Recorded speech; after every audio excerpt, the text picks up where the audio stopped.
Sir நீங்கள் பார்த்துருப்பீங்கன்னு நினைக்கிறேன். தலைமை தேர்தல் ஆணையம் எல்லாவற்றையும் நிராகரித்திருக்கிறார்கள் சார். எல்லாவற்றையும், எல்லா குற்றச்சாட்டுகளையும் நிராகரித்திருக்கிறார்கள். இந்திய தேர்தல் ஆணையத்தினுடைய தோல் மீது துப்பாக்கி வைத்து அரசியல் செய்கிறது எதிர்க்கட்சிகள் அப்படின்ட்டலாம்.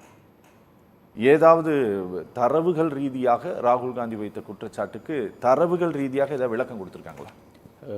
ராகுல் காந்தி எழுப்பிய எந்த கேள்விக்கும் பதில் சொல்லவில்லை. சரி. மாறாக எங்கள் அப்பன் குதிரைக்குள்ளே இல்லைன்னு சொல்லி அவர் சில விஷயங்களை பேசியிருக்கிறார். அந்த பத்திரிகையாளர் சந்திப்பிலேயே பத்திரிகையாளர்கள் பல கேள்விகள் கேட்டிருக்கிறார்கள். எந்த கேள்விக்கும் அவரால் பதில் சொல்ல முடியவில்லை. நெக்ஸ்ட் என்று தட்டி விட்டு கொண்டே போய்கொண்டே இருந்திருக்கிறார். பல கேள்விகள் ராகுல் காந்தி கேட்ட கேள்வியில் முக்கியமானது என்னென்னா, முதல்ல போலி வாக்காளர்கள், போலி முகவரிகள், ஒரே முகவரியில் அதிக வாக்காளர்கள், தவறான புகைப்படங்கள், அதே போன்று படிவங்கள், படிவம் 6 தவறாக பயன்படுத்தப்பட்டிருக்கிறது. இது 5 கேள்விகளை அவர் கேட்டிருந்தார்.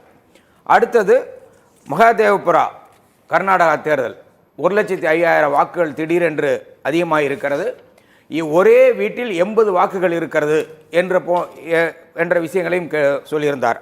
அதே போல் மகாராஷ்டிரா தேர்தலின் பொழுது, அதாவது அவங்க அறிவித்த வாக்குகளும், அதாவது மாலை 5 மணிக்கு ஒரு இதை அறிவிக்கிறாங்க. அதாவது 58.22% வாக்குகள் மாலை 5 மணிக்கு எலெக்ஷன் கமிஷன் அறிவிக்கிறார்கள்.